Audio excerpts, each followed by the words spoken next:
ইসলাম ধর্মগুরু মোহাম্মদ সাল্লাল্লাহু আলাইহি সাল্লাম একজন খুনি এবং তিনি তার অনুসারীদেরকে খুন করতে বলেছেন। যদি তাই না হয় তাহলে কেন কোরআনে অন্য ধর্মের মানুষদের হত্যা করতে বলেছেন? যাদের এই বিষয় নিয়ে অভিযোগ, আজকের ভিডিও তাদের জন্য। ইসলাম ধর্মের পবিত্র ধর্মগ্রন্থ কোরআনের সূরা আত-তাওবার 5 নম্বর আয়াতে স্পষ্ট বলে, তারপর এই নিষিদ্ধ মাস অতিক্রান্ত হয়ে গেলে মুশরিকদের যেখানে পাও সেখানেই হত্যা করো, তাদেরকে পাকড়াও করো, তাদেরকে ঘেরাও করো, তাদের অপেক্ষায় প্রত্যেক ঘাটিতে ওঁত পেতে বসে থাকো। কিন্তু তারা যদি তওবা করে, নামাজ প্রতিষ্ঠা করে, যাকাত আদায় করে, তাহলে তাদের পথ ছেড়ে দাও। নিশ্চয়ই আল্লাহ বড়ই ক্ষমাশীল এবং বড়ই দয়ালু। ঠিক এই আয়াতের জন্য সমস্ত মানুষ মুসলিমদেরকে হত্যাকারী বা বিশ্ব নবী সাল্লাল্লাহু আলাইহি সাল্লামকে হত্যাকারী বলে আখ্যায়িত করেন এবং সমগ্র মানুষ মনে করেন ইসলাম ধর্ম হত্যা করতে শেখায়। চলুন এই সূরা সম্পর্কে একটু বিস্তারিত আলোচনা করি। এই সূরা একমাত্র সূরা যে সূরার প্রথমে বিসমিল্লাহ বলে শুরু করেননি, কিন্তু এটা সত্যি এই সূরার 5 নম্বর আয়াতে স্পষ্ট মুশরিকদের হত্যা করার কথা বলা হয়েছে। এবার আসি মুশরিক কাদের বলা হয়। মুশরিক শব্দটি এসেছে আরবি শব্দ শিরক থেকে, যার অর্থ আল্লাহর সঙ্গে কাউকে শরীক করা। অর্থাৎ ইসলামের প্রাথমিক যুগে মক্কার কুরাইশ বংশের যারা মূর্তি পূজা করতেন তাদেরকেই প্রধানত মুশরিক বলা হতো। তবে তারা বিশ্বাস করত আল্লাহ সৃষ্টিকর্তা, কিন্তু তাদের ধারণা ছিল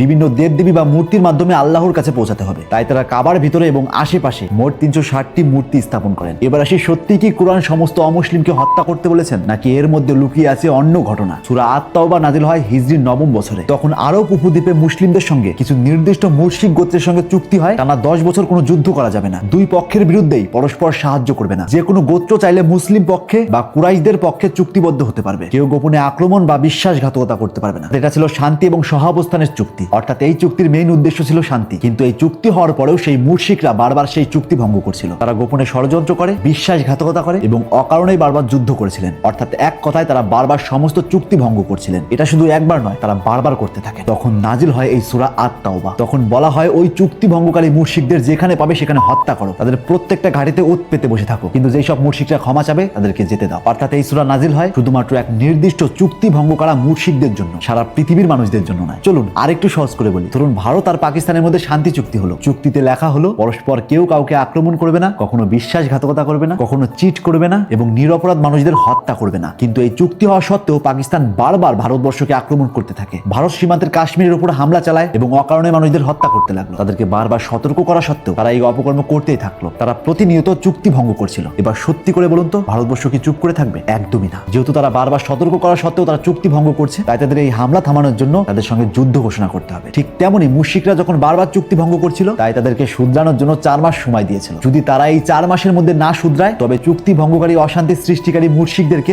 যেখানে পাবে সেখানেই হত্যা করা হবে। চলুন আর একটা উদাহরণ দিই। ধরুন একদল ক্রিমিনাল যারা প্রতিনিয়ত অপকর্ম করেই চলছে। প্রশাসন তাদেরকে বারবার সতর্ক করেছে, তবুও তারা কোনো রকমের বদলায়নি, বরং অপকর্ম বেড়েই চলছে। একটা সময় পর পুলিশদের সঙ্গে তাদের চুক্তি হয়, তারা আত্মসমর্পণ করবে, কিন্তু এই চুক্তি হওয়ার পরেও তারা বারবার অপকর্ম করতেই থাকে। এবার বলুন এই অপকর্ম থামানোর জন্য পুলিশ কি করবে? নিশ্চয়ই পুলিশ তাদেরকে যেখানে দেখবে সেখানে ইনকাউন্টার করবে। ঠিক ওই সূরার মাধ্যমেও ওই নির্দিষ্ট জাতি মুশরিকদেরকে সতর্ক করেছিলেন, যাতে তারা আর অপকর্ম না করে শান্তি নিয়ে আসে। অর্থাৎ এখান থেকে জলের মতো পরিষ্কার। কুরআন বা মুহাম্মদ সাল্লাল্লাহু আলাইহি সাল্লাম কখনো নিরপরাধ মানুষ, হোক সে ইহুদি বা হোক সে মুশরিক, তাদেরকে কখনো হত্যা করতে বলেননি, বরং তিনি সমস্ত মানুষকে ভালোবাসতেন। যদি মুসলিম ধর্মগুরু মুহাম্মদ সাল্লাল্লাহু আলাইহি সাল্লাম সত্যিই মানুষকে না ভালোবাসতেন, তবে সূরা আল কাফিরুনের 6 নম্বর আয়াতে কেনই বা বলবেন তোমাদের ধর্ম তোমাদের, আমার ধর্ম আমার? সূরা আল আনআমের 108 নম্বর আয়াতেই বা কেন বলবেন তারা আল্লাহ ছাড়া যাকে ডাকে তোমরা তাদের গালি দিও না? তাহলে তারা অজ্ঞাতবশত আল্লাহকে গালি দেবে। এবং সহিহ বুখারীর এক হাদিসে পাওয়া যায়, যে ব্যক্তি কোনো অমুসলিম নাগরিককে হত্যা করবে সে জান্নাতের সুগন্ধও পাবে না। আর এক হাদিস থেকে পাওয়া যায়, এক ইহুদি বালক অসুস্থ হলে নবী করিম সাল্লাল্লাহু আলাইহি সাল্লাম তাকে দেখতে যান। এবং আর এক হাদিস থেকে পাওয়া যায়, যে ব্যক্তি কোনো অমুসলিম নাগরিককে হত্যা করে